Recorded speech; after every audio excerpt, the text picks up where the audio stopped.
Today, GrokKid offers many different educational products, but in the beginning, Ford followed a lean approach. GrokKid built a minimum viable product, which was simply prep teaching tasks, prep via the popular online web conferencing tool WebEx. He built no custom software, no new technology. He simply attempted to bring his new teaching approach to students via the internet. News about a new kind of private tutoring spread quickly, and within a few months, Bob was making a decent living teaching online with monthly revenues of $10,000 to $15,000. But like many entrepreneurs with ambition, Forbes didn't build his MVP just to make a living.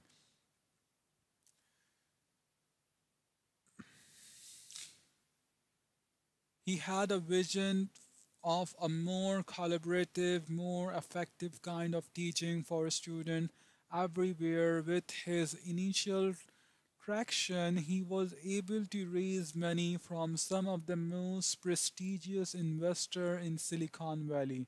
When I first met Forbes, his company was already on the fast track to success. They had raised venture capital from well regarded investors, had built an awesome team, and were fresh off an impressive debut at one of the Silicon Valley famous startup competition. They were extremely process oriented and disciplined. Their products development followed a rigorous versions of the agile development methodology known as extreme programming, described below. Thanks to their partnership with a San Francisco based company called Pivotal Labs, their early product was hailed by the press as a breakthrough. There was only one problem: they were not seeing sufficient growth in the use of the product by customer. Crockett is an excellent case study because its problems were not a matter of failure of execution or discipline. Following a standard agile practice, Crockett work proceeded in the series of sprints or 1 month iteration cycle. For each sprint, Farb would prioritize the work to be done that month by writing a series of user stories, a technique taken from agile development. Instead of writing a specification for a new feature that describe it in a technical theme, Farb would write a story. That story helped keep the engineer focused on the customer perspective throughout the development process. Each feature was expressed in a plain language in terms of everyone could understand, whether they had a technical background or not. Agile follows standard agile practice. FAR was free to reprioritize these stories at any time as he learned more about what customer wanted. He could move things around in the product backlog, the queue of stories yet to build. The only limit of this ability to change direction was that he could not interrupt any task that was in progress. Fortunately, the stories were written in such a way that the batch size of work, which I'll discuss in more detail in chapter 9, was only a day or two. This system is called agile development for a good reason. Teams that deploy it are able to change direction quickly, stay light on their feet, and be highly responsive to changes in the business requirement of the product owner. The manager of the process, in this case, Farb, who's responsible for prioritizing the stories. He did the team How did the team feel at the end of each sprint? They consistently delivered new product features. They would collect feedback from customers in the form of anecdotes and interviews that indicated at least some customers like the new feature. There are always a certain amount of data that showed improvement. Perhaps the total number of customers was increasing. The total number of questions answered by a student was going up. or the number of returning customer was increasing. However, I sense that Forbes and his team were left with lingering their numbers actually caused by their development efforts, or could it be due to the other factors such as mention of Grokid in the press? When I met the team, I asked them this simple question: how do you know that the prioritization decision that Forbes is making actual makes sense? Their answers that not our department firm makes the decision, we executed them. At that at that time, Rocket was focused on just one customer segment, prospective business school student who were studying for the GMAT.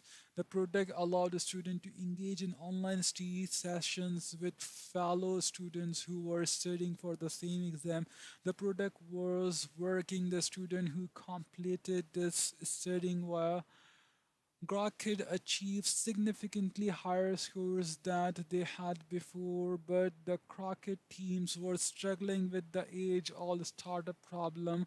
How do we know which features to prioritize? How can we get more customers to sign up and pay?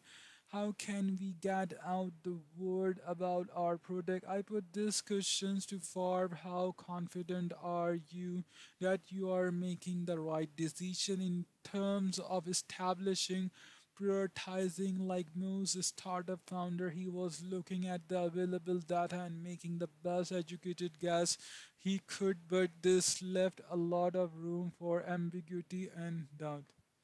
Far believed in his vision truly and completely, yet he was starting to question whether his company was on pace to realize that vision. The product improved every day, but Far wanted to make sure those improvements mattered to customer. I believe he deserved a lot of credit for realizing this.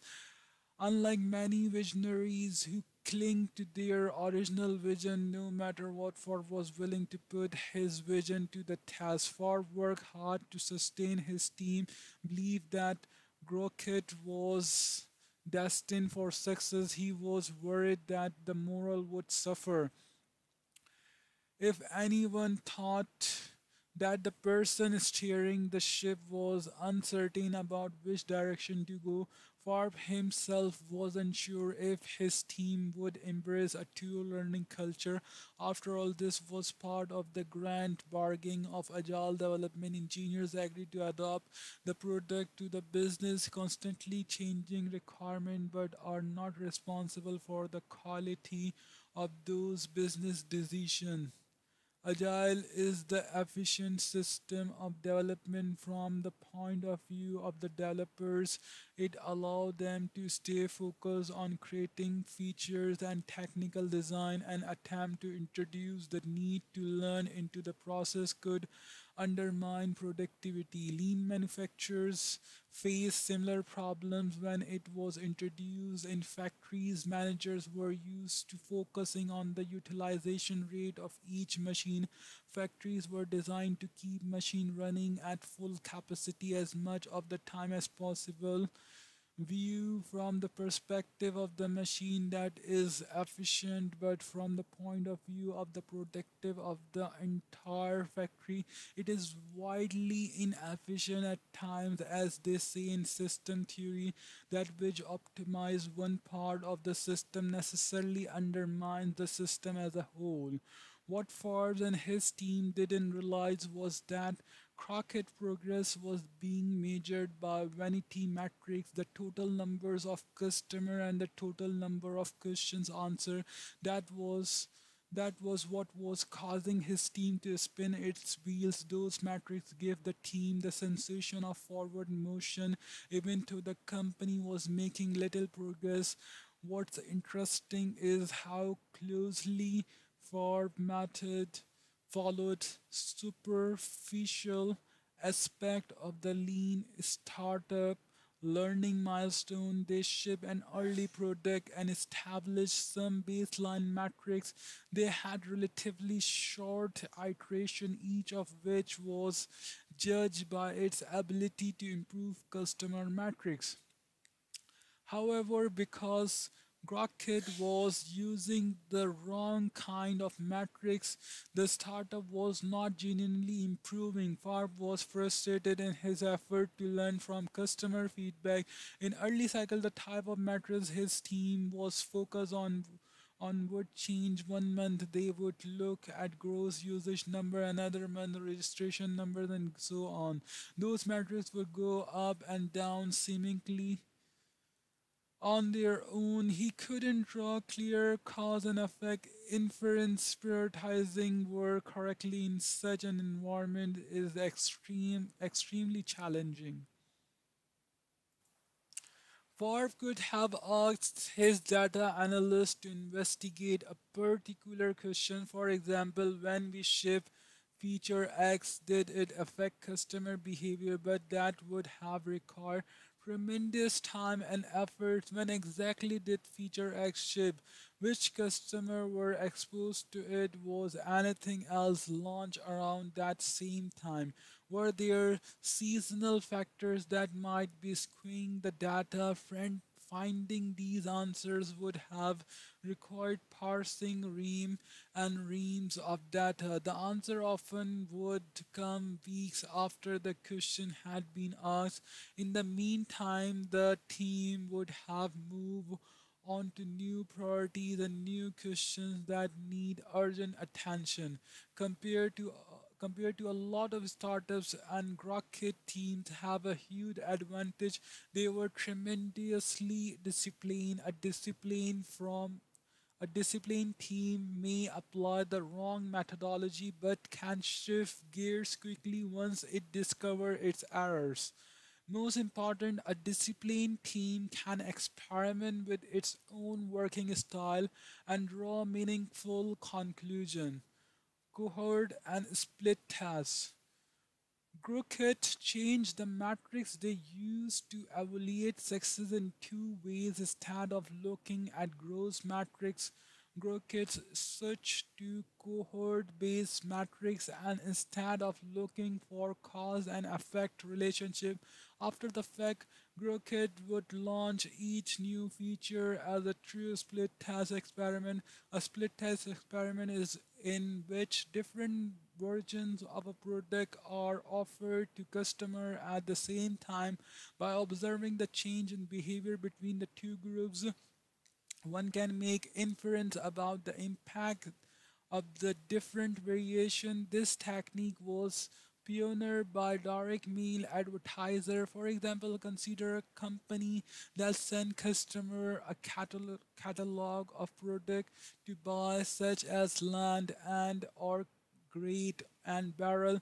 If you wanted to test a catalog design, you could send a new version of it to 50% of the customer and send the old standard catalog to the 50% to assure a scientific result. Both catalog would contain identical product. The only difference would be the changes to the design to figure out if the new design was effective. All you would have to do was keep track of the sales figure for both group of customers. This technique is sometimes called A/B testing, after the practice of assigning letters names to each variation. Although split testing often is thought of as a marketing specific or even a direct marketing specific practice, lean startup incorporated directly into product development. These changes led to an immediate change in Forbes' understanding of the business. Split testing often uncovers surprising things. For example, many features that make the product better in the eyes of engineers and designers have no impact on customer behavior. This was the case of Grokid, as it has been in every company I have seen adopt this technique. Although working with a split task seems to be more difficult because it requires extra counting and metrics to keep track of each variation, it almost always saves tremendous amount of time in the long run by eliminating work that doesn't matter to customer. Testing also help teams refine their understanding of what customer wants and don't want. GrowKit teams constantly added new ways for their customers to interact with each other in the hope that those social communication tools would increase the product value. Inherent in those efforts was the belief that customers desire more communication during their studying. When a split testing revealed that the extra feature did not change customer behavior, it's called that belief into question. The questioning inspired the team to seek a deeper understanding of what customer really wanted. They brainstorm new ideas for product experiment that might have more impact. In fact, many of these ideas were not new. They had simply been overlooked because the company was focused on building social tool. As a result, Crockett tested an intensive solo studying mode complete with quest and game-like level so that a student could have the choice of studying by themselves or with others just as in Farb's original classroom. This proved extremely effective. Without the discipline of split testing, the company might not have had this realization. In fact, over time, through dozens of tests, it became clear that the key to student engagement was to offer them a combination of social and solo feature. Students preferred having a choice of how to study. Kanban, following the lean manufacturing principle of Kanban or capacity constraint, Crockett changed the product prioritization process under the new system. User stories were not considered completely until they lead to validated learning. These stories could be cataloged as being in one of four states of development in the product backlog, actively being built, done, feature completed from a technical point of view, or in the process of being validated. Validated was defined as knowing whether the story was a good idea to have been done in the first place. This validation usually would come in the form of a split test showing a change in customer behavior, but also might include customer interviews or survey. The Kanban rule permitted only so many stories in each of the four states as flow from one state to the other. The bucket fill up. Once a bucket becomes full, it cannot accept more stories. Only when a story was being validated can it be removed from the Kanban board. If the validation fails, it turns out the story is bad idea. The relevant feature is removed from the product. See the chart on this page. Kanban diagram of work as it progresses from stage to stage. Backlog, in progress, built, validated. Work on A begins, D and E are in the development, F awaits validation. F is validated, D and E awaits validation. G, H, I are new tasks to be undertaken. B and C are being built. A, complete development. B and C have been built, but under Kanban cannot be moved to the next bucket for validation until ADE have been validated. Work cannot begin on H and I until space open up in the bucket ahead. I have implemented this system with several teams and initial result is always frustrating. Each bucket flip up starting with the validated bucket and moving on to the done bucket until it's not possible to start any more work. Teams that are used to measuring their productivity narrowly by the number of stories they are delivering feel stuck. The only way to start work on new feature is to investigate of the some stories that are done but haven't been validated. That often requires non-engineering efforts taking to customer, looking at the split task data and the like. Pretty soon everyone gets the hang of it. This progress occurs fit and start at first. Engineering may finish a big batch of work followed by extensive testing and validating as engineering look for way to increase their productivity, they start to realize that if they include the validation exercise from the beginning, the whole team can be more productive.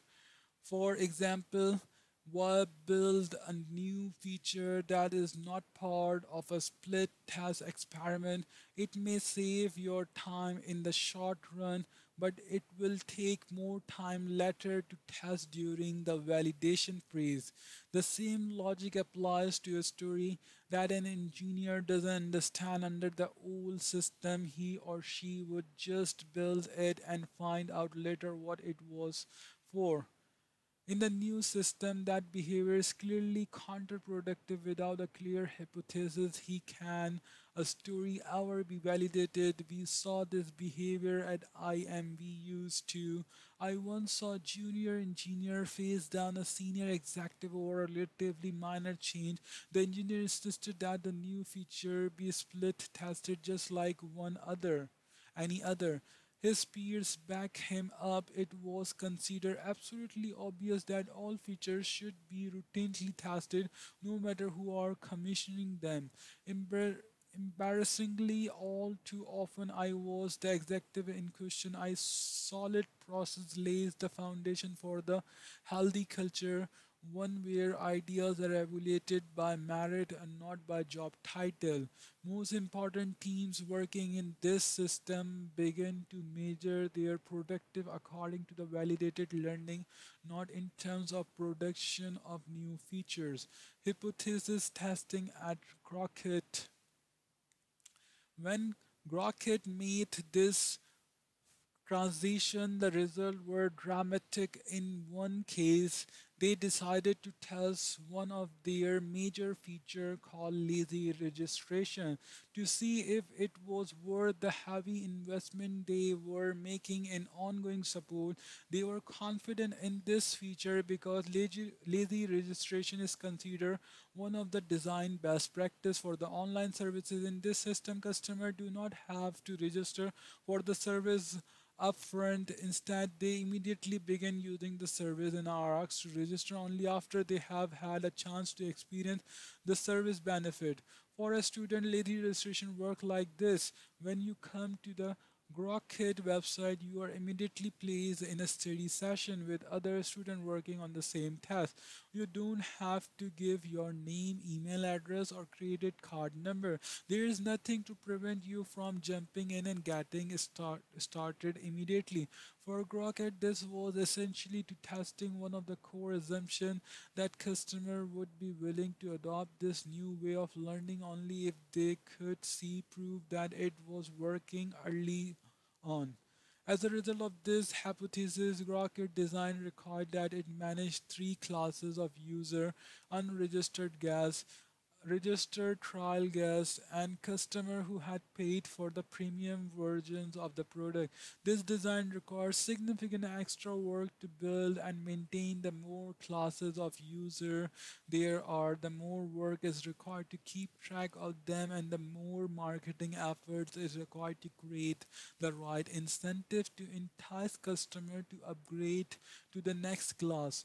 Rocket had undertaken this extra effort because lazy registration was considered an industry best practice. I encourage the team to try a simple split test.